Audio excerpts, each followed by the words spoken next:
Alright guys, hope you can hear me. It's a bit windy today. Little gearbox lift I've just made. Basically I couldn't really buy one to fit under the car on stands as such. You can see with the back with the light. I'm tired of sitting on top of jacks and balancing them. It's a bit sketchy. So, start with the old Super Mega Dodgy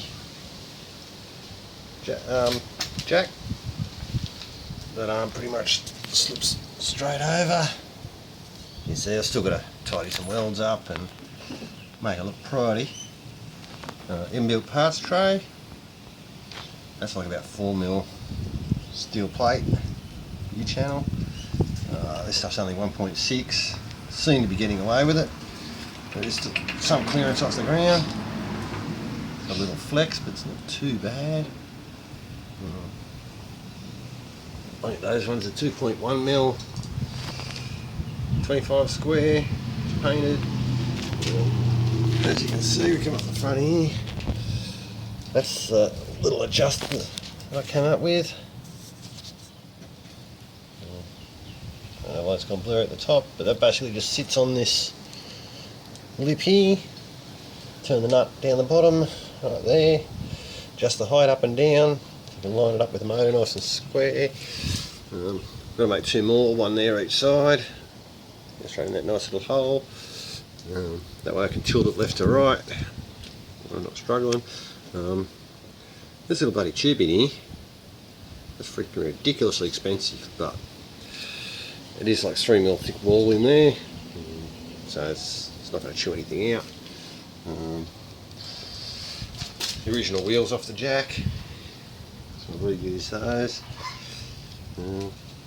Everything else is stainless bolts, steel, everything else. I'm going to make a little T-handle to go on the valve there, just so you can let it down, because if I show you, I've got to be very careful because it's got a bit of weight and a bit of extra leverage. She does come down quick, but as you can see there, you can get it slow, and she will come down. That little front pin at the moment, I've got to make probably a shorter one for it. I won't cut that one down, simply because you'll see in a sec. Donk, that's as far as she goes down now. There's that little pin sitting on the ground. But the box itself will go down to the point where the pan sits on the ground, or the front of the bell housing, and just come down to the height of these. But I figure it's pretty easy to take that front pin right out, angle the box forward a little bit to get it under the car, and then once it's under there I can sit the bell housing on a couple of bits of timber, just drop that little pin in the front, and we're good to go. So, you can't buy it, build it, boys.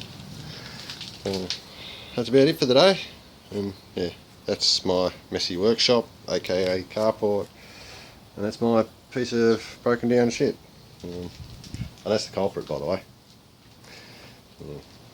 Got a new one in there.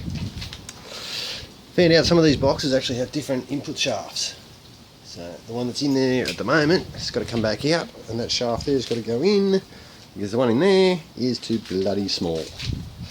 Joy. So we got it in there, balancing it on the big jack that you can see under here. Oh, there she is, Big Bertha. But end of the day, it's sketchy, and I'll probably be doing this one on my own. So I figure it's time to make something. All up, I think I bought the jack with a couple of car stands on special, $50. I think it's probably about $50 worth of steel. $10 worth of MIG wire, $10 worth of bolt, $10-20 worth of bolts, a couple of billion burns on my feet because I refuse to wear shoes when I weld, a bit of Rayburn on the guts for the same reason, and one bird finger because I stuck it in a stupid place.